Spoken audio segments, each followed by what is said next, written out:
I talked with him the other day, and he was down. I mean, Joe's all.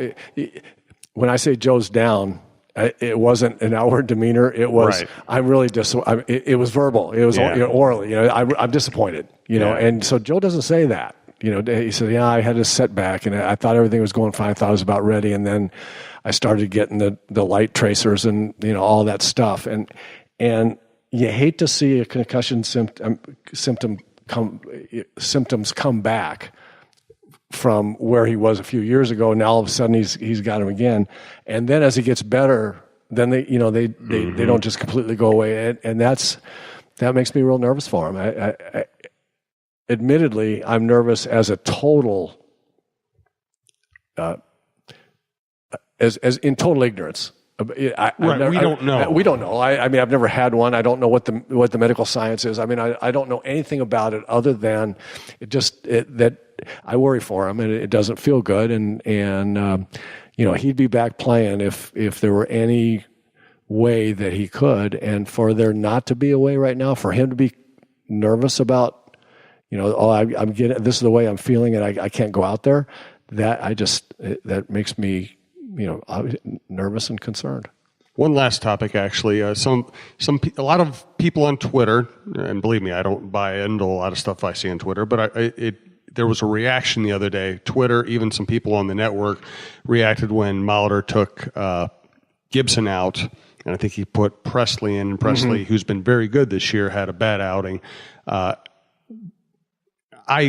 thought, okay, here's the time of the game where Gibson starts losing it. This is a very logical move. You went to a guy who's been great. To me, it was a logical move that didn't work out. I want to kind of broaden out the topic, though, and ask you, you're not somebody who's going to sit here and second guess every move Molitor makes.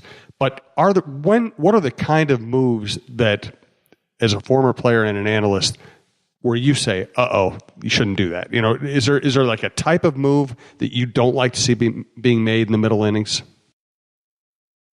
I think when you think about how a manager is looking at the game and deciding on a move like that to change pitchers, you're looking at what's my guy got right now? What's my starter got in terms of stuff against this next hitter coming up or next group of hitters that are coming up? And who have I got out there that I think has better stuff against these guys than that guy does?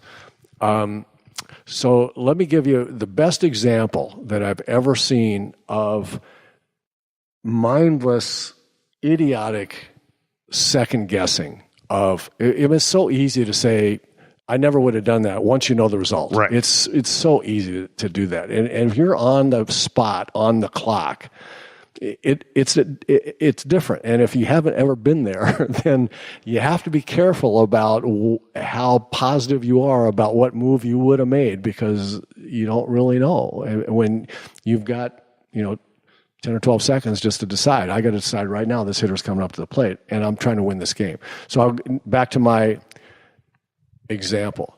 1986, Gene Mauch's managing the California Angels against the Boston Red Sox in the playoffs to go to the World Series. And Mike Witt's pitching for him and has pitched a wonderful, wonderful ball game. And the Angels have a lead in the top of the eighth. And Witt has thrown over 100 pitches. And he's dominated the Red Sox, except for the catcher, Rich Gedman, who has gotten 3 hits off of him to this point, going into the 8th or 9th. It was one of the last 2 innings. He's got Chuck Finley out in the bullpen, Mauch does, who's been one of the best relievers in the game that year and has like a left-handed hitter batting average of under 200 against. And Gedman is hitting like .091 against left-handed pitchers. So there's a couple of Witt gets a couple, there's a runner on first and second. Gedman's coming up. He's hit 3 line drives, base hits off of Witt. Witt's got more than 100 pitches already. And Gedman, he's got Finley in the bullpen, and Gedman's hitting, 080 against, Finley, whatever it was. Gene Mauch got second-guessed a lot for moves that he made that were outside the box. This was one of the most automatics you're ever going to have. My guy's pitched a wonderful 7 2/3. He's gotten everybody out except the guy that's coming to the plate. We got 2 guys on base, and I got a left-hander out that no left-hander can hit, and this guy hits him worse than anybody else. I mean, he can't hit left-handers at all, right? I guess I'm going to go get that guy. We're just going to get out of this inning and go win the game. Finley comes in, takes his 8 warm-up tosses, first pitch hits Gedman. Yep. And and the roof falls in on the game, right? Well, and Mike Witt fuming, hey, never should have taken me out. Oh, really? This guy's hit 3 rockets off you today, and you've thrown over 100 pitches, right? I mean, it's like when you have the horses set up and you have it all set up exactly the way you want it, and it doesn't work out, sometimes it just doesn't flip and work out, right? Okay, so in that context, a manager's going to is looking at it, the way Paul Molitor uses Presley is kind of like Francona used Andrew Miller last year in the playoffs, where he's the classic 8-inning setup guy for Cody Allen in the 9th. But if it was the 6th inning and he's looking at who's coming up, and I got to stop this rally by the other team right now, or I may never get to him in the 8th and Cody Allen in the 9th anyway, he would, Tito would put him in the 6th inning I got to get a strikeout right here. I got to strike this guy out. Okay, well, I'm going to use Andrew Miller.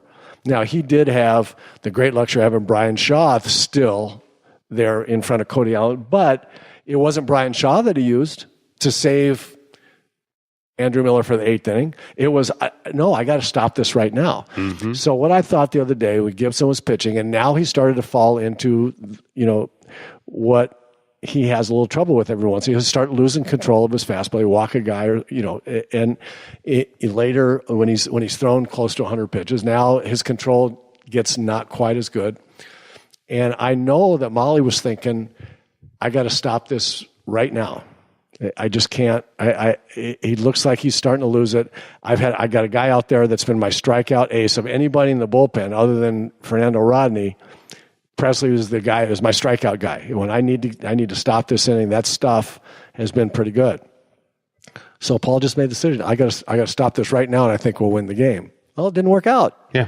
Presley gave some hits through the ball to the screen. I mean, he just didn't have a good day. The thing about managing is that you don't get a robot. You don't get to dial. This is not Stratomatic where it's it's going to happen exactly the way you dial it up. It does a lot. But, I mean, how does Chuck Finley hit Rich Gedman? Right. How does Presley throw the ball to the screen? I mean, how can Presley not, today I can't get my breaking ball over. Well, manager didn't know that. Right. Absolutely. Thanks to Roy. Thanks to Berry Coffee. Check out berrycoffee.com for all their products. Looking forward to Berry Coffee Roasting Company. And we appreciate you listening. Download if you get a chance. We'll be back next week with more of Roy's analysis.